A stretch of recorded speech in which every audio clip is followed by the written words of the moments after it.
afternoon, ladies and gentlemen. Welcome around the game, Sunday edition. And tonight in the studio, we are blessed to have Brian Rugyendo, a very canonically educated, a very In what sense? very safe. Well, first of all, I would like to apologize for us beginning the show really late. We had some challenges, but we sorted them out. And we are here with the man himself. We've been waiting for you, Brian, for quite some time. It's really good to have you here. Thank you for having me. I'm humbled to be here. Um, Good afternoon, and good afternoon to all the viewers, everyone out there. Okay, Brian, why and how did you begin playing basketball? How did you fall in love with the game? Well, this was way back in 1993 when I started playing basketball. That's about 27 years ago. Um, I don't know whether I can call it coincidence, maybe, but what happened was, as young children, I mean, we would shift from one place to another with the family. So, as a family, we had shifted to Lincoln International, next to Lincoln International School in Kitante at the time. Lincoln is now ISU, which is in Luboa, but back then it was Lincoln International School, and right where the British High Commission is where it used to be.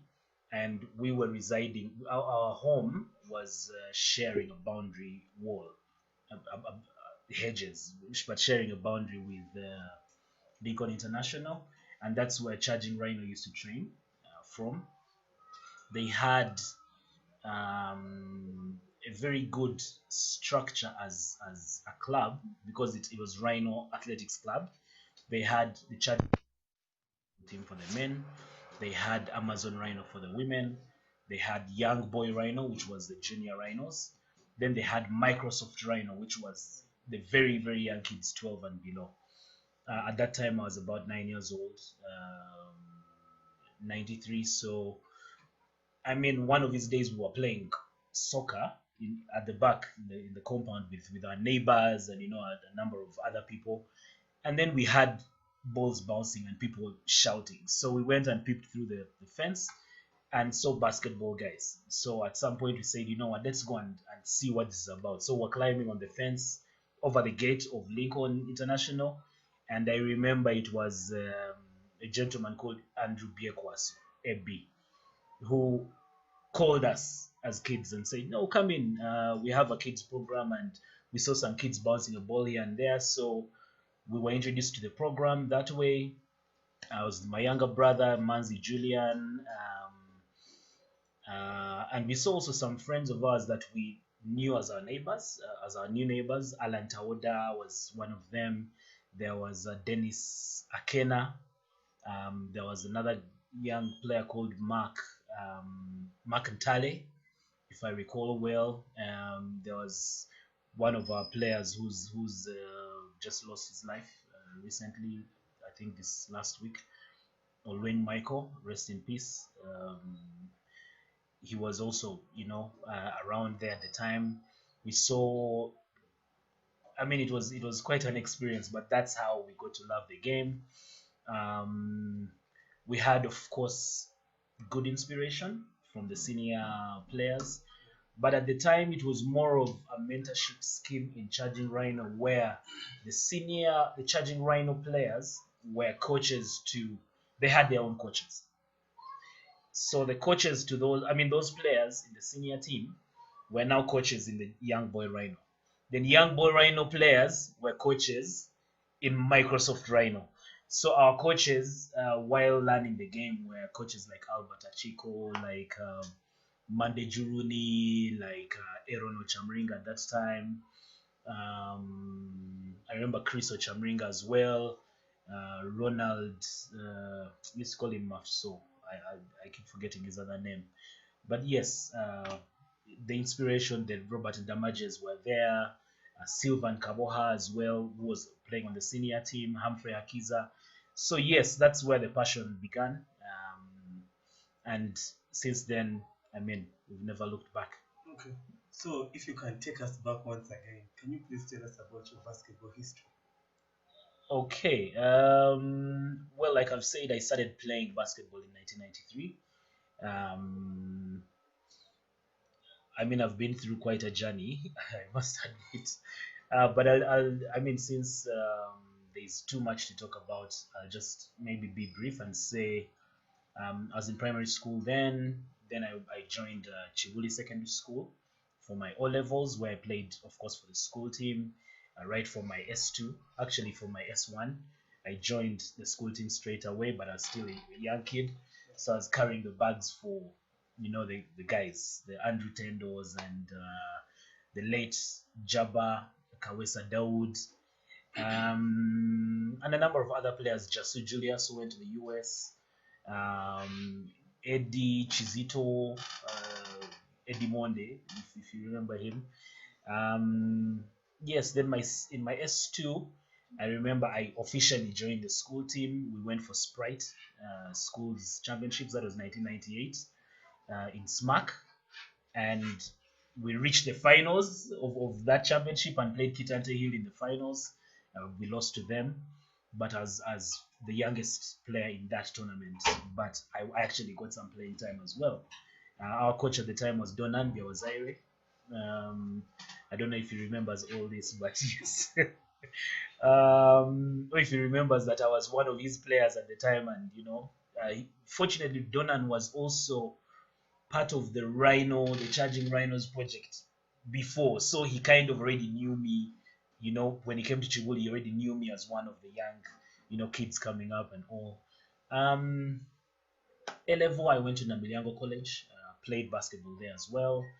Then I remember my first league game was in 1999 for Bushcourt in my S3 against Power. Bushcourt was going to have a game against Power. They called me. I did not have permission from the school, but somehow I got a pass out and and headed to YMCA and played for Bushcourt. Um, and I remember my memory, my first memory is Marvin Keronga, who's now in Canada. He was like, he actually walked up to me and said, I've heard a lot about you. This time I want to see if you're going to prove, you have to prove yourself to me. Yeah. This was a guy playing for Power, the starting five. I think he was the captain then. Very noisy guy, if you know, a trash talker and all that. But yes, that was my first league memory, if I recall well. Then, yeah, Nambiliango for my A levels. Then after that was when I started really playing like more seriously in the league because now I had the time. I think I played for Sharing in 2002. That was when the league still had one division at that time. The league still had one division. It was actually in 2002 that the league was split into two divisions. The NBL, which was Division 1 then, and Division 1, which was Division 2 then. Yeah, that was 2002 because I remember we played Makerere Open tournament in 2000. No, it was 2003. We played Makerere Open tournament. That was my S6 VAC, and they used Makerere Open to split the 16 teams that had participated. The top 8, which reached quarterfinals, played in Division 1. Then the bottom 8 played in Division 2. Yeah. That's how this whole division thing started. It was 2003. But of course, I was plagued with a lot of injuries. I had weak joints, you could say. I actually broke a bone in my foot at the time. That's when I began to gain weight because I mean, all you're doing is eat, sleep, watch TV. But yes, I still remained competitive. I later on joined the Warriors. That was still later in that year because I joined campus, Makerere then. Originally, I was actually supposed to be playing for the Falcons, but the time I was supposed to join Falcons because they were training at main ground, which was within Makerere. Tony,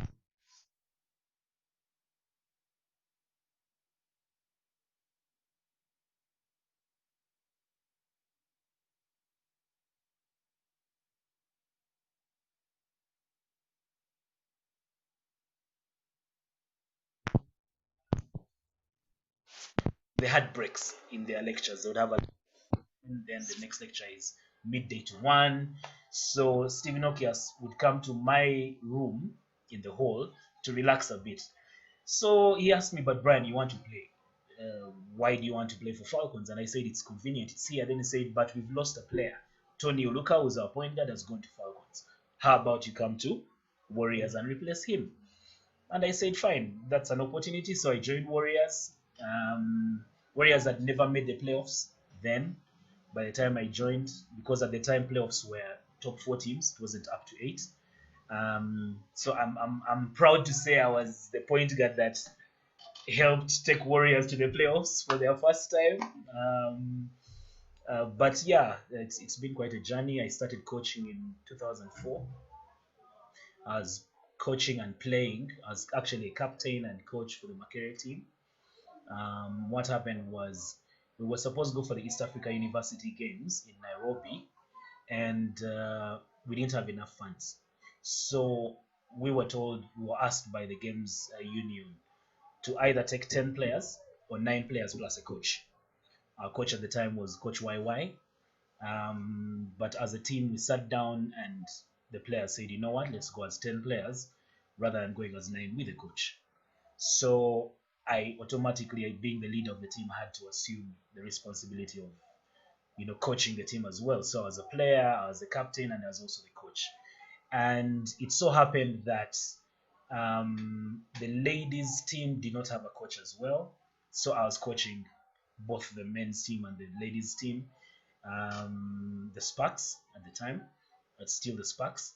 And even in Ndeje that same year, I think it was that same year in Ndeje University, when we had the inter-university games, I coached both teams.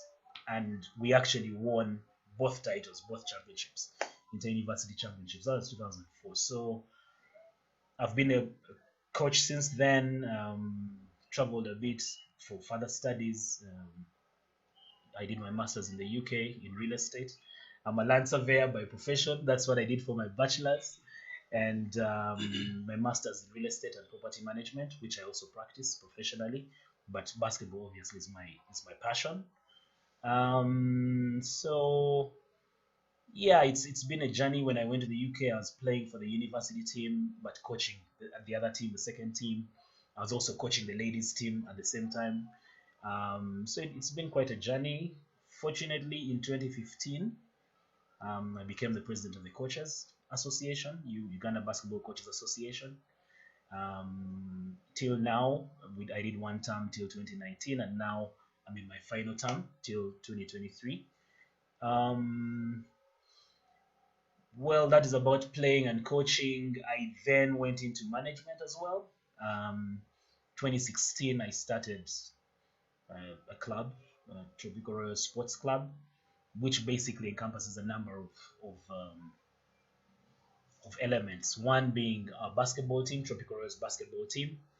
The other, which started in 2018, we registered the company in 2016 for the club.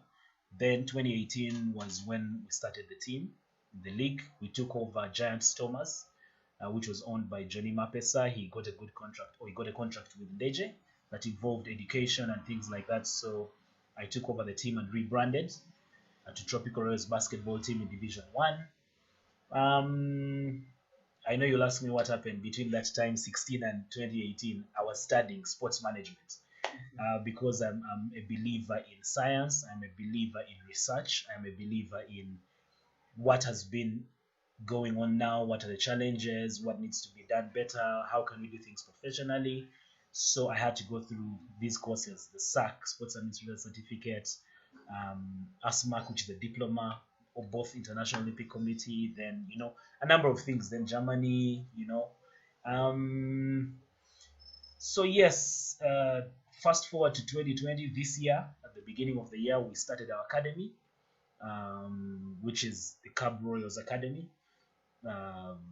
Multi-sport, of course, because of a number of reasons.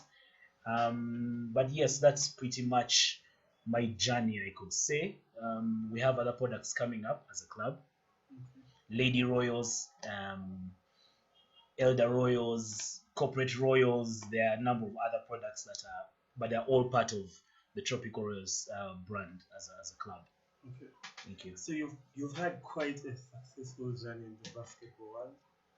That's what I should say. I don't know if you concur with me.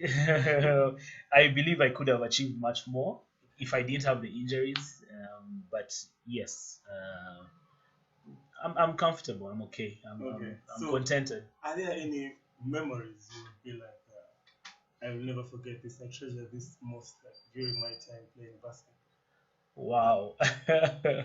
That takes me back to when I was a little kid. Uh, I think the memory that stands out, that comes out first, is when we're learning basketball. Of course, we did not have the 100% support of our parents. I'll say that because, I mean, not many parents believe that sports can be a career or a professional career in Africa. They believe so much in an educational system that I don't entirely believe in, to be honest, because it's more of a job seeking kind of educational system that leads you towards that and less of job creation. And I also believe that sports in Africa has a lot of potential that is untapped. We have the physique, we have the athleticism, the speed, the pace, the endurance. We have the brains. I mean, in most cases, in most courses that Africans go for abroad, we are always top of the class. Recently in Germany, I was pretty much top of the class. When I went for the masters, I mean, it happens everywhere. Usually, it's the Africans that perform better. So that definitely means we have the brain, we have the work ethic, and yet we have the cheaper labor because we're not as expensive as the those players that are groomed abroad. So I believe we have a lot of potential, but we just need the platform to like a springboard to step on and get ourselves out there. So, well, there's a lot I can say, but the childhood memory maybe was, I mean, because of the fact that it was hard for us to play the sport, we didn't have the sneakers, so we had to play barefooted. Myself, or in slippers, bathroom slippers, the umojas. Yeah.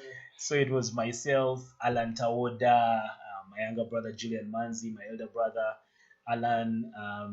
There's a gentleman called Simon Matsiko. He's a pilot now. Dennis Bashija. There were quite a number, but what happened was because we were having challenges going to Lincoln to practice and play with the Rhinos all the time, we had at some point to improvise and create something for ourselves at home. So we had a number of Christmas trees that were growing, right in front of the house, and their branches were like interlocking, one another. So what happened was we decided to cut these branches in such a way that they formed a backboard.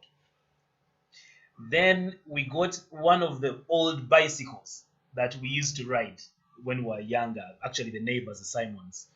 We got one of the bicycle wheels and removed the spokes. When you remove the spokes, those spokes in the tire, the holes show. So we put those holes. I mean, we put the rim on the branches of the Christmas trees and passed nails through the rim, through those holes where the spokes were passing. And we used to play there. So one day at Lincoln, I think they were replacing the nets for an Abraham Lincoln tournament. So we got one of the nets. Alan and I, Taoda, used to do the scoreboard, the scoreboard job, and it was not electronic. It was more of the manual one where you flip over, scores. We used to do it from morning to like late in the night, like till maybe 8 p.m., 9 p.m. for one bottle of soda, Coca-Cola or Fanta, and at that time it was 300 shillings. But that's all we needed to do that work. I mean, it's crazy, but yes, the childhood memory is probably playing barefooted on that surface. It was a parking area. very rough, but I mean, I remember all the bruises we had and stuff. But that's the memory I can definitely go to. So when I don't know, but I don't know whether you're going to talk about or we are going to talk about basketball now and back then. But Yeah, that's actually the next question. I want you to describe basketball now yeah. and back then because you've been around for some time. Talk about it financially, skill wise, Oh wow. facilities. This is crazy, man. These days I'm just baffled. Like I said, we have a basketball team in the league, and sometimes players come to us and say, "I would like to join your team." And funny thing is, the first thing you hear from them is, "What are you offering? Like, how much are you offering?" And the first, I mean, my first response to them is, "Do you want to play, or you're working? You want money? Which of the two? First decide. If you want to play, then we can talk about those other things. But the first thing is, do you want to play?" We played for passion. We played for pride. We just loved the game. We loved the environment around it. It was about making friends. It was about basketball was alive back then. I'll tell you, because of my upbringing in basketball since then, 90 to 95, I can say 90% of my friends are actually basketball people. For every 10 friends I have, 9 are from basketball. One is probably from the professional side or elsewhere. Now, for me, it's built me in so many ways. But the question is, where are we now vis-a-vis where we were then? The major thing I can see now is the money element.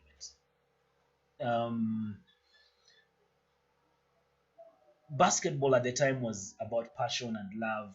Right now, it is not. Or it is still, but less of that and more of Funiramuwa, where do I earn something? And there's nothing wrong with that. Ideally, that's where basketball should be going. Professionally, we should be looking at basketball as a business and not just as a co-curricular activity. But for me, it's more about the mindset now. Should be more about developing the game itself, basketball itself, so that the product can be magnified so that the money comes in. Yeah. But if you're just going to think about money and you say we need money, but you're not working on the product, you're not developing the product itself, big challenges. And that brings me to youth development. Right now, youth development academies are more of like a scramble for players. It's a scramble for children who can play.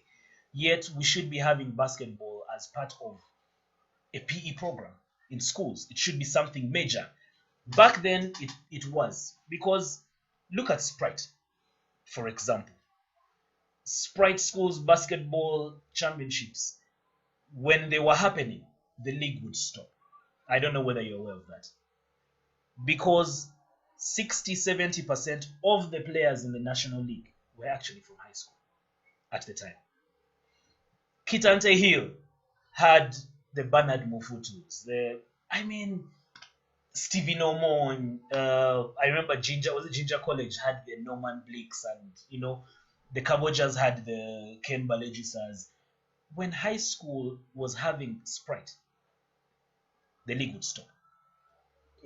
Even the fans, yes. Sprite was actually being held at YMCA, which was our biggest court, our biggest arena. All schools used to travel from wherever just to YMCA. Yes, at that time we did not have the regional games of where you would go to different schools. Okay.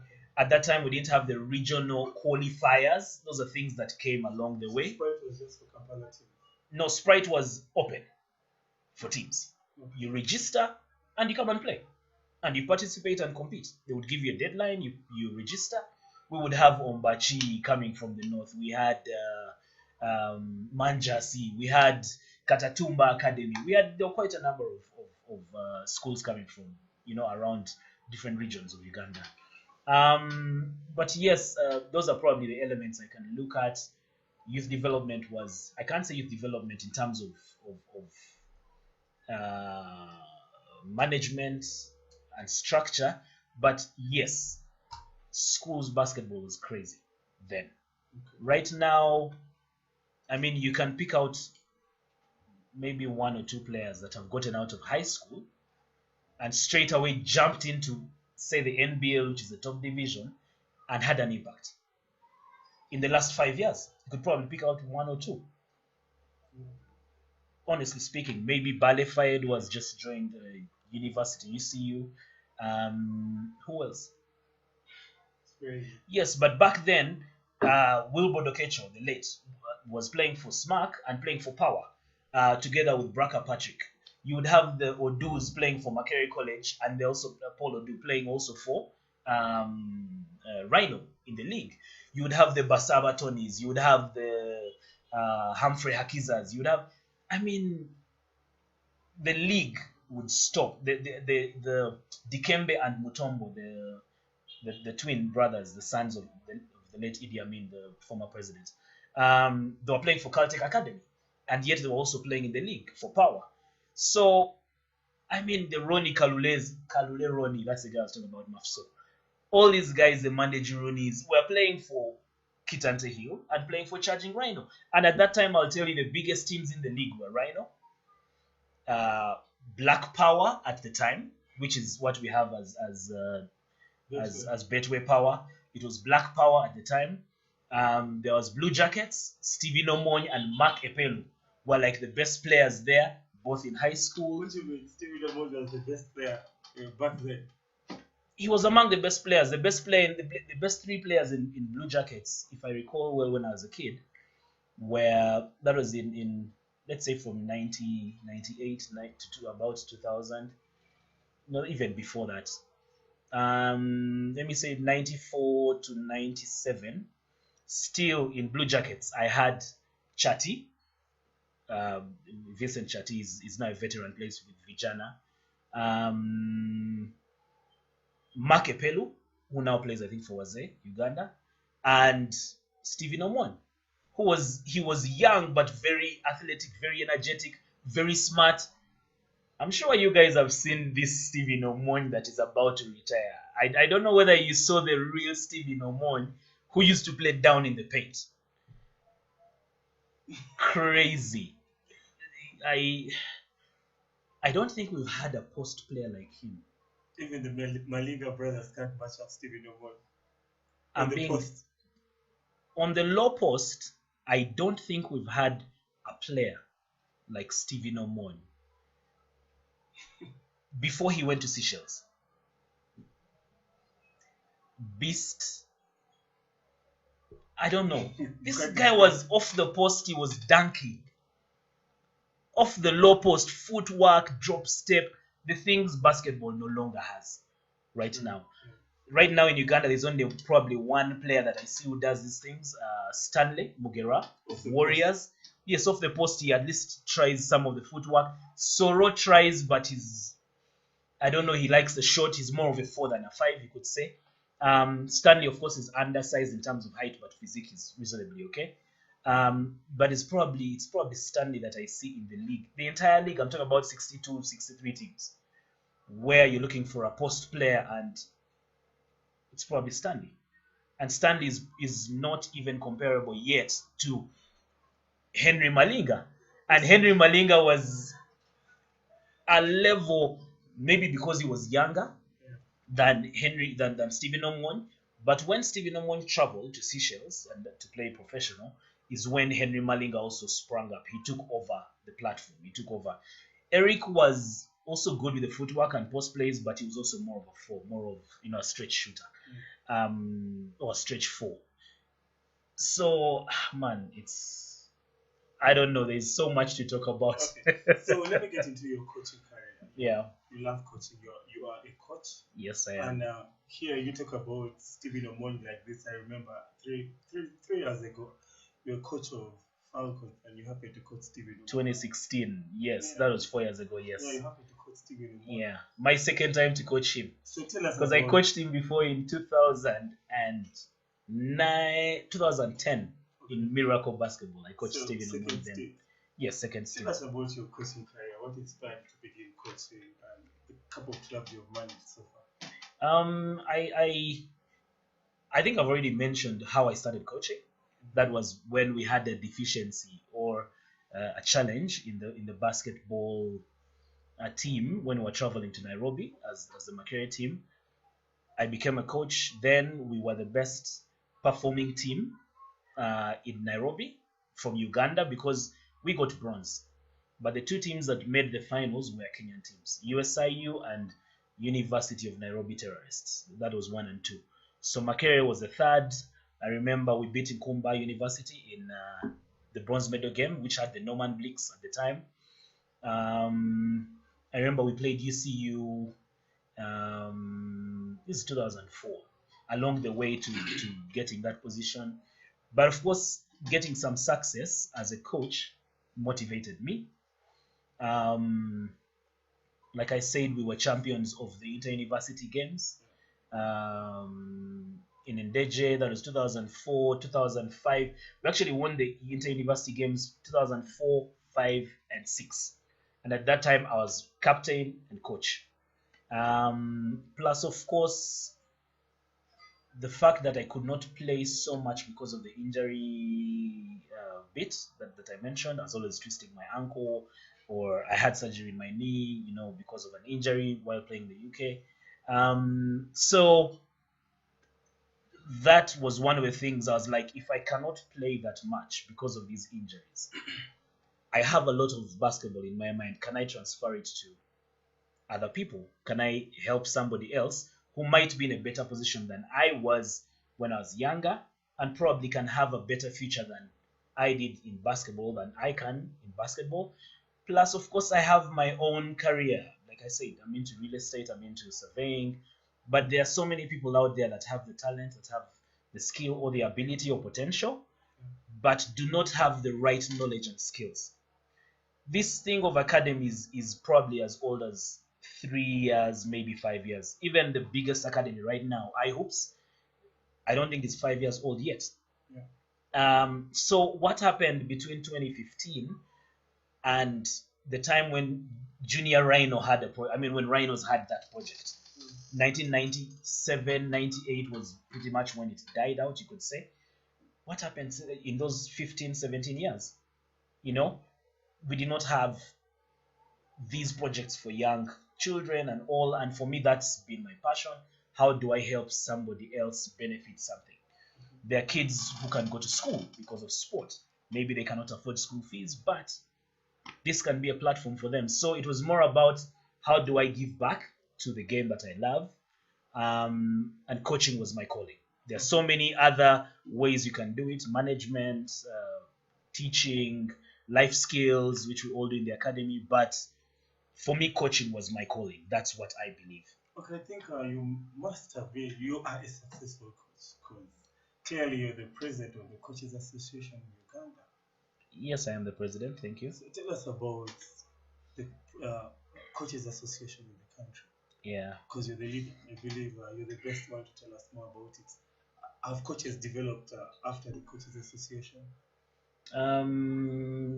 I'll start by saying there's definitely a long way to go still ahead, but we've taken some baby steps along the way. The Coaches Association started in 2010. I was already coaching. I remember it was Coach Kadetewu that brought up this idea. He's now currently in the US coaching soccer. But then he brought up the idea at one of our coaches' clinics organized by Athletes in Action in Ntinda, VCC Church. So we decided to start it up. So we had an interim committee of 3 people. It was 7 people, but there were only 3 who were really pushing. That was Coach YY, who was interim president, Timothy Odeke, who was interim vice president, and myself, interim general secretary. 2011, we had our elections for UBCA, which is the Coach Association, but that happened after the FUBA elections of 2011.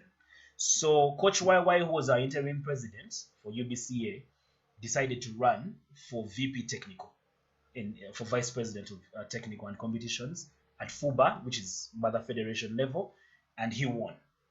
So because of that, that created a vacuum. So Timothy Odeke took over the presidency role. As secretary, interim secretary, I would have loved to take on another role, but I couldn't because that's when I traveled to the UK for my master's.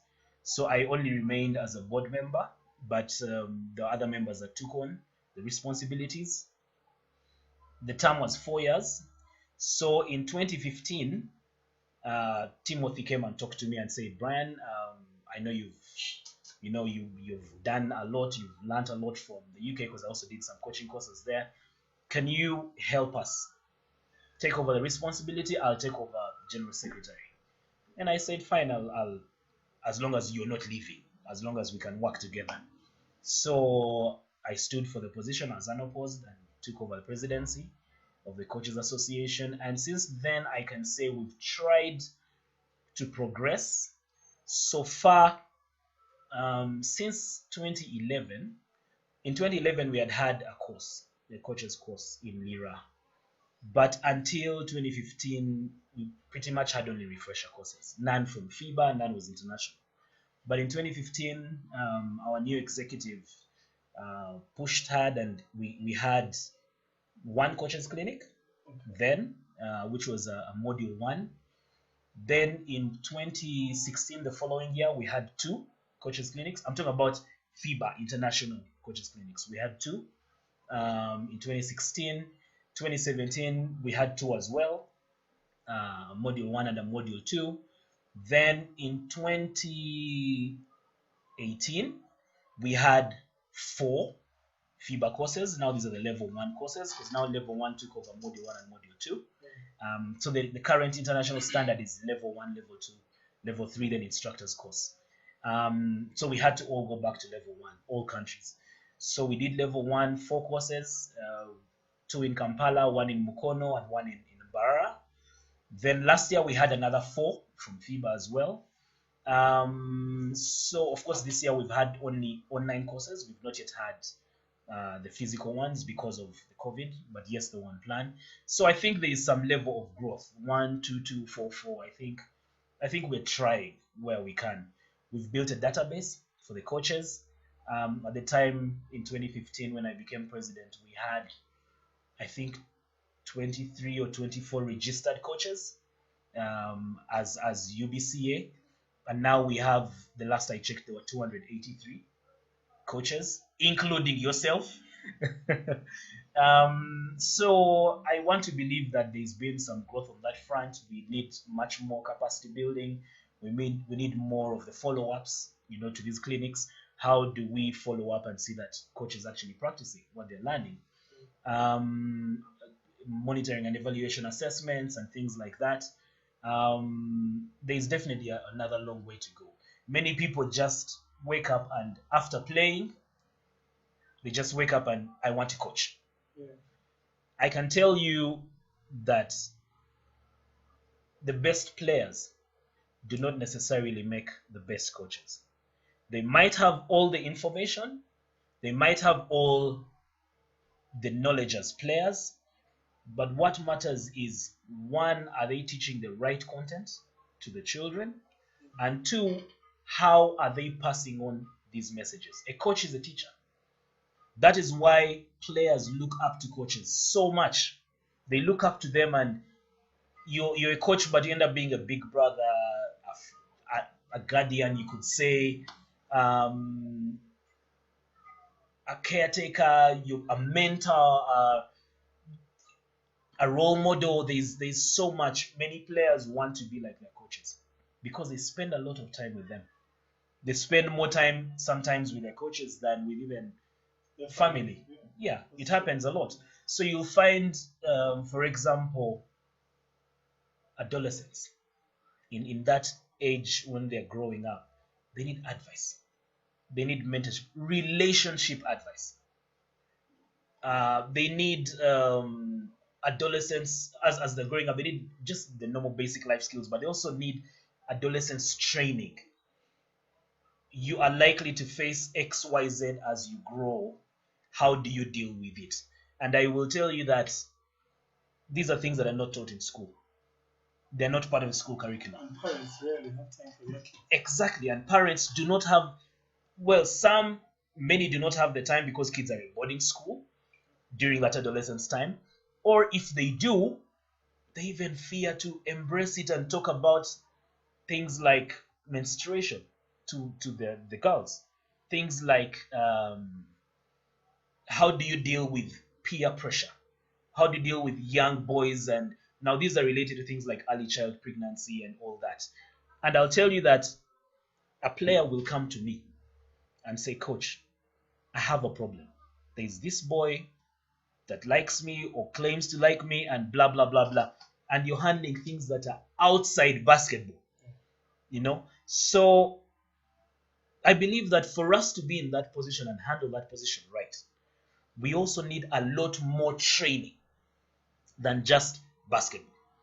Mentorship, leadership, communication, all these are things that we need to have as coaches before we pass them on to the others. So definitely there's still a long way to go.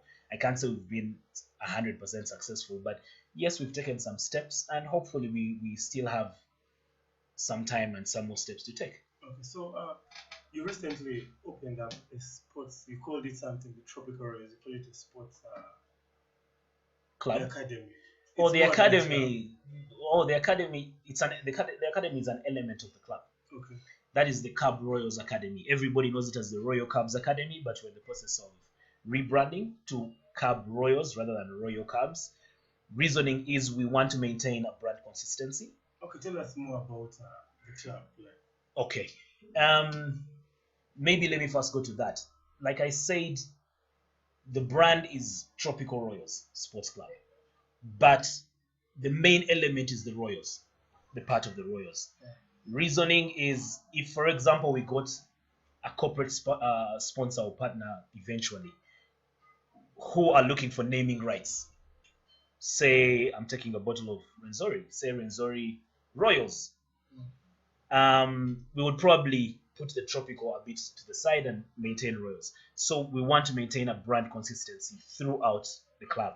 So right now we have the Tropical Royals basketball team as part of the club.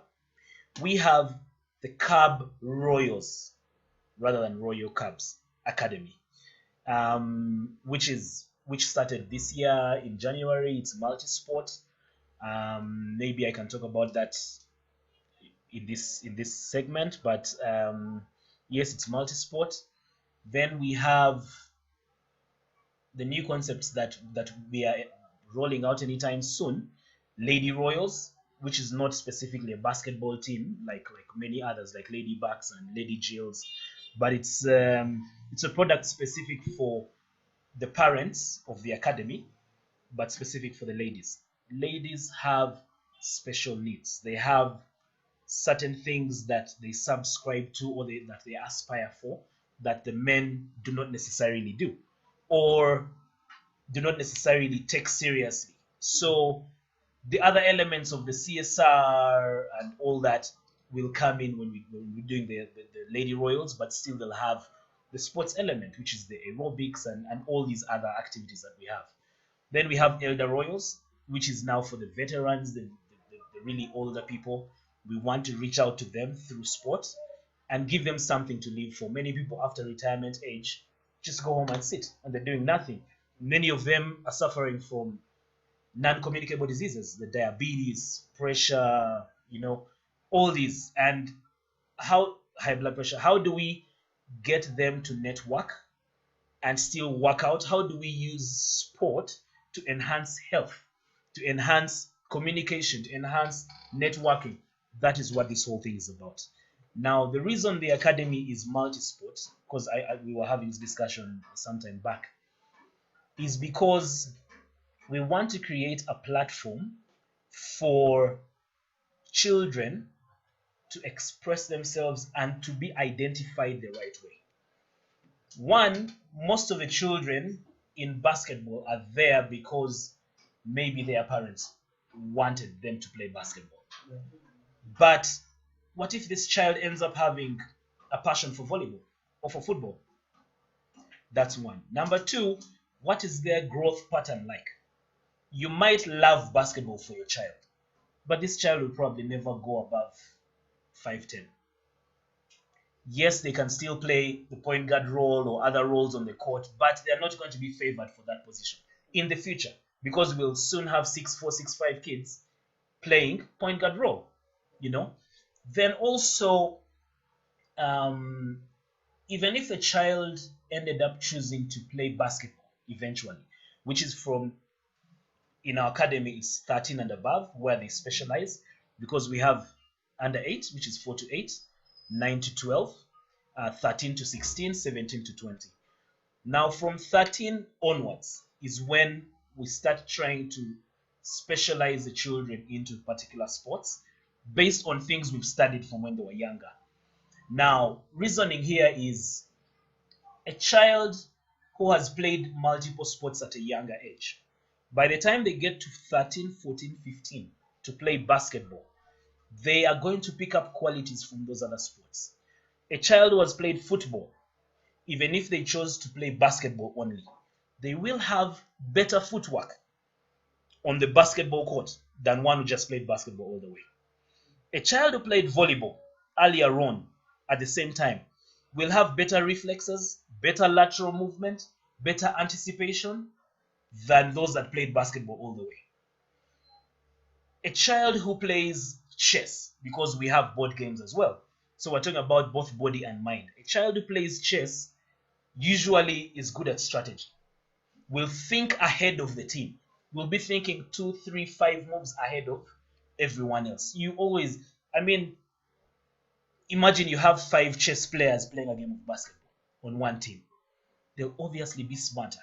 They'll obviously play ahead of their opponents. So that is pretty much what this is all about. Okay.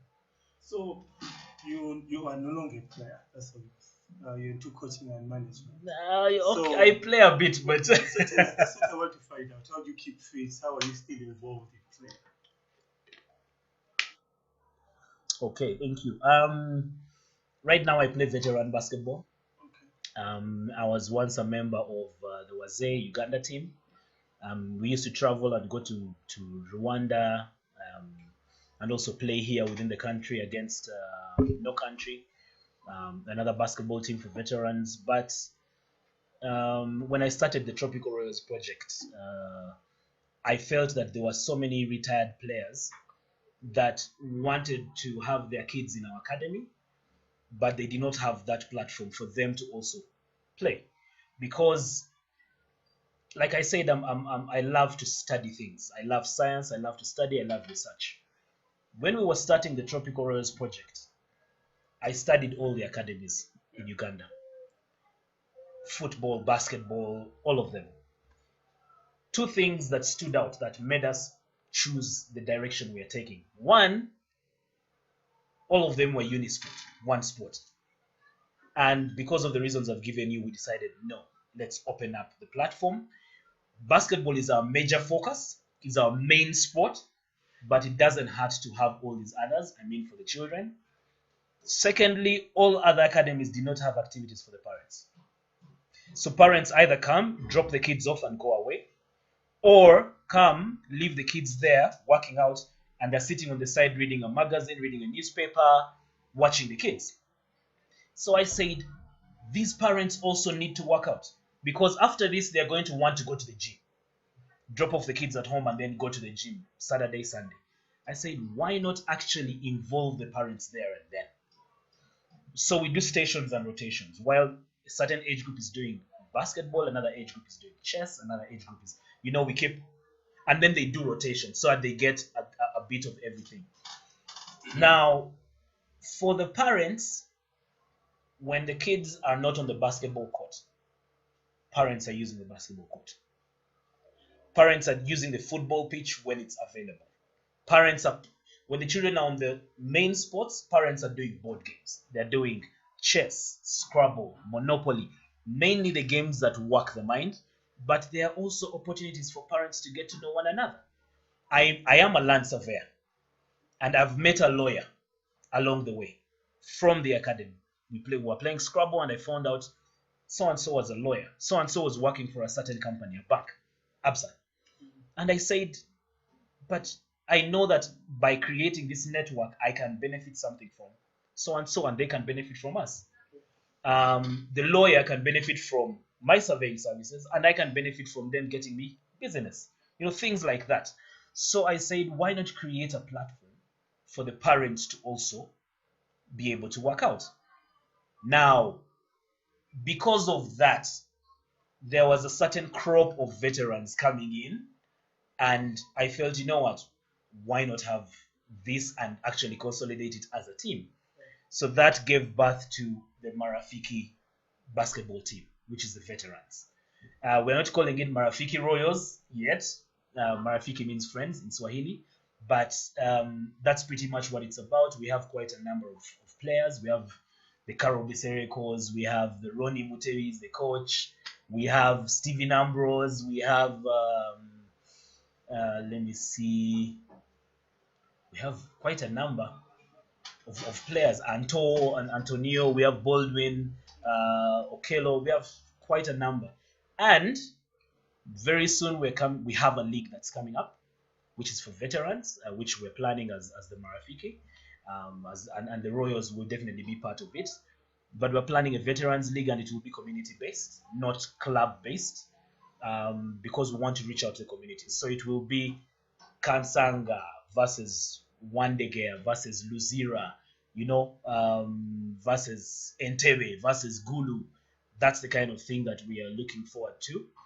Very soon we'll be rolling out this information to everyone, but we've already invited quite a number of people who can be potential captains, and we're already doing the brainstorming and bringing up the ideas for the project. Okay, so Brian, this is going to be the last question, because I know me and you have a lot to talk about. Yeah, even 10 hours will not be enough. Yes. So lastly, I want you to advise sportsmen or people interested in basketball outside there. I know you've been around, you've seen a lot of stuff. So I just want you to advise people of how they can improve, get from point A to point B, or in whatever they are doing. You can look at the camera. There are so many things that need to be done for basketball to grow. I'll talk about basketball in particular, but I know I'm speaking to many other sports out there. The first thing that we need to do, in my opinion, in my humble opinion, I'll probably pick out 2 or 3 things, Vinnie. I won't go through everything because we don't have the time. But the first thing that I believe we need to do is change our mindset. In basketball and in sport in general, we have a lot of negativity, a lot of jealousy, a lot of pulling down of others that are trying to grow or develop. And yet, we don't realize that we are a very small community still, and we need one another. If I saw person X is better than I am, or has a better idea than I have, I want to work with them. I want to learn from them and improve myself. I want to do things better. But for us, the way it is, if City Oil is doing the best and performing extremely well, people want to fight City Oil. People maybe are hating on City Oil. I'm sorry, I'm one of the guys that just speaks direct as it is. I don't like mincing words and hiding things. So that is one of the things. We need to appreciate excellence. We need to appreciate people that are better than us or things that are better than ours, and see how to improve by working with them. The other thing I'll probably say is, it all comes back to the mindset, Vinny. I'll be honest. I'll say, as a federation, for example, I'll give a live example. I believe that the federation is missing out on the services of, say, Grace Kwizera, because of the way our elections were handled. Previously, I mean, I've told you I've been part of basketball since 1993. In all elections until this last election of 2019, nominations were being done on election day. Reason was, if, for example, somebody did not make it to be president, they would probably stand for another position, and we would be able to elect them and have them all working as a team going forward. Now, last year we had a situation where we had a vice president for administration, the general secretary, contesting against a vice president for marketing. Now, the vice president administration became president. But because nominations were done prior to election day, there was no way vice president marketing would stand because the position was already occupied by somebody else. No offense to anyone, I'm just being open. I believe that automatically meant Mr. Grace cannot be in that position he was in before, and yet he had done extremely well in that position. Yet, previously, they would be able to work together, both NASA and Grace. And you can see it has already brought in camps in basketball. There is a NASA camp, there is a Grace camp. I know they'll say it is not there, but we know it is there.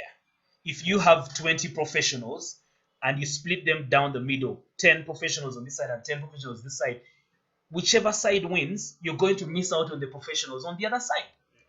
But if we choose to work together and not have these divisions and these, I want to call it personalizing of offices, there should be continuity. There should be a sense of, I am doing this for basketball. And after basketball, I will not come back. After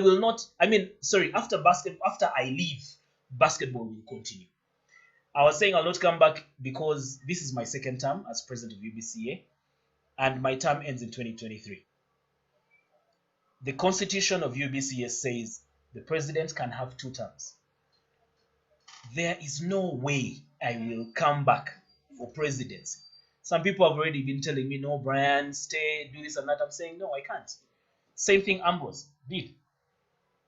You have to leave room for continuity. But when I'm working, should I work for Brian, knowing that when I leave, the projects will end? No. There should be continuity. Otherwise, the next executive that comes in will want to create so much change, which is fine. Change is fine. Change is good. Sometimes change is bad. But what change are we talking about? There are those who want to come and clean up and remove everything that was going on, and they don't know that they're taking us back, steps back. Yeah. Or is the change positive change that is going to make us move forward from step 3 to step 4, 5, 6? Yeah. Meaning there is need for continuity. There is need for us to work together. The best person to probably move forward is probably somebody who has been within the system or who understands the system. So anyway, there's a lot of administrative stuff in here, but for me, the most important thing is mindsets. As a player, you have to have the right mindset for playing the game.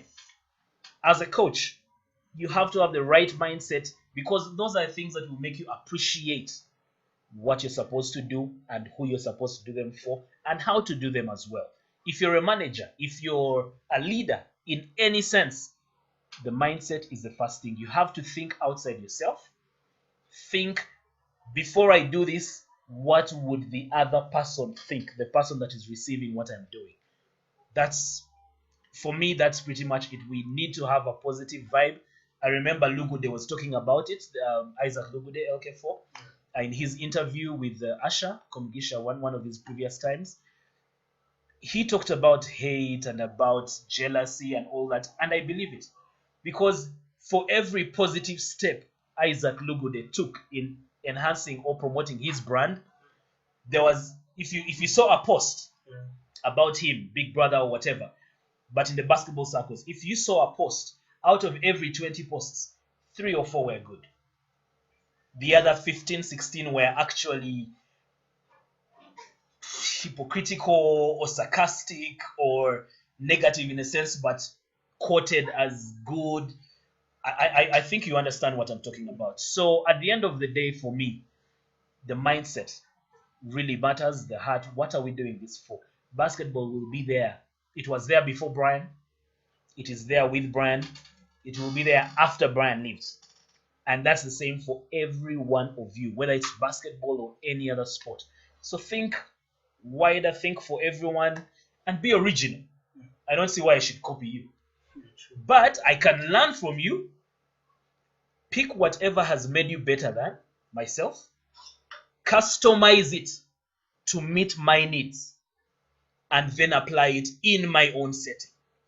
I don't have to start an academy because you've started an academy. No. I could start something else. But I need to pick out what makes you better than myself.